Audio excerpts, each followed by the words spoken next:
Hello guys, this is Navin Reddy.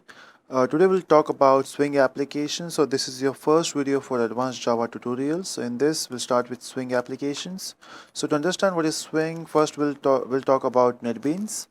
So what is NetBeans? It's an IDE. So you can say we have NetBeans IDE 8.0, which is the latest version for NetBeans. So IDE stands for Integrated Development Environment, in which you can do all this development task in the same platform, like compilation, edit, and then you can run it on the same platform, right? So like if you write your code in Notepad, so you have to write a code on Notepad, then you have to compile using Java C, and then you can run your application using JVM, right? So in NetBeans you can do all those tasks in the same platform or the same software, and that is NetBeans. Okay, so in this, whenever you want to create something new, you have to start with a new project. So what we'll do, we'll say new project. See again, you have this project area. So right click on your project area and say new project, and then select Java applications. Again, we have multiple options here. Like for a new type of applications, you can select Java FX. For a website project or web development, you can do using Java Web. If you want to create enterprise application, you can select Java EE. If you want to create HTML, like HTML5, if you can go with HTML5. Since it's your first application using Swing, so we are working with Java and Java applications. So all your Swing applications or Swing codes need to be done using this project. So this is Java application project. Say next, give a proper name, we'll say Swing demo, and then we'll say finish. So once you say finish, by default you will get a file, but we don't want to use this file. We'll keep it aside and we'll create our own. So we'll close this. Now, how to create our own file? So right click on your project or your source package, new, and you can select Java class and give a class name. We'll say my GUI, which is your first GUI. Okay, you can have any file name. So click on finish. Okay, once you reach here, what we need now is, let me delete all this comment first. Okay, so once you've been there, now your first task is we have to create a GUI. Now what is GUI means? It is graphical user interface.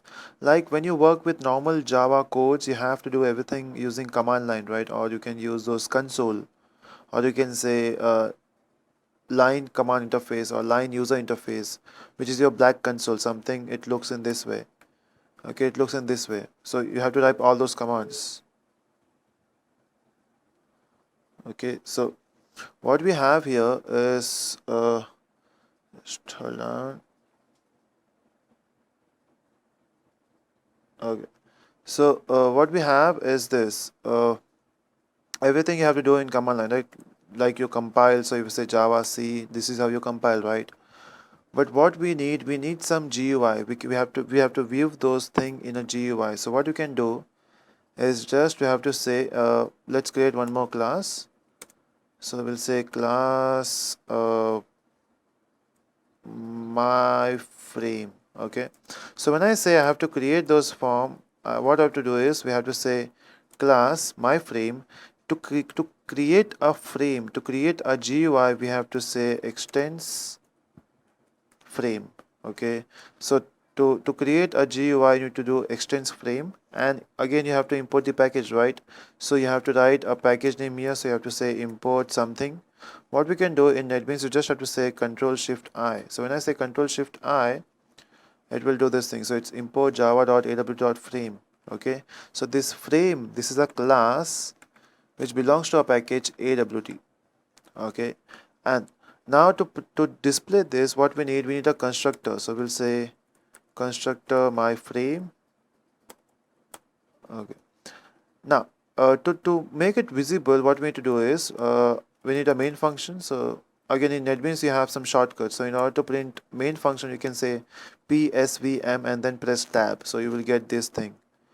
Okay, okay. So let me just call this constructor using, I can say new my frame, because to call a constructor you have to use a keyword called as new. Okay, once your constructor is get called, what I need, I need to display my frame, right? So let's see what happens when you run this file. So right click on your source code and say run. Now if you run this file, it's not working, right? It's because you got there's no errors, you got the output, but output is blank. It's because you're not able to see the frame. It's because by default your frame is in invisible mode. So to make it visible, you have to say set visible true.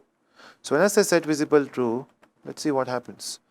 If I run this, now you can see somewhere I have this window. Again, it's a very small window here, but I have a window. Okay, this is your frame. But the problem is it's not able to see, right? It's not you can maximize, right? But what we want, by default it will have some size, like some this size. So we have to specify those size also. To specify those size, go to your code and say set size. You can set the size of your frame using set size, and you can say 400 400, which says it will use 400 pixels horizontally and 400 pixels vertically. So approximately we'll get a square. And yeah, that's it. So let me run this again. Yeah, now you can see we have a frame here, right? So this is your frame. So this was your first Geo application. Again, we'll add some components here in my next video. So stay tuned and do subscribe for the further videos. Thank you so much.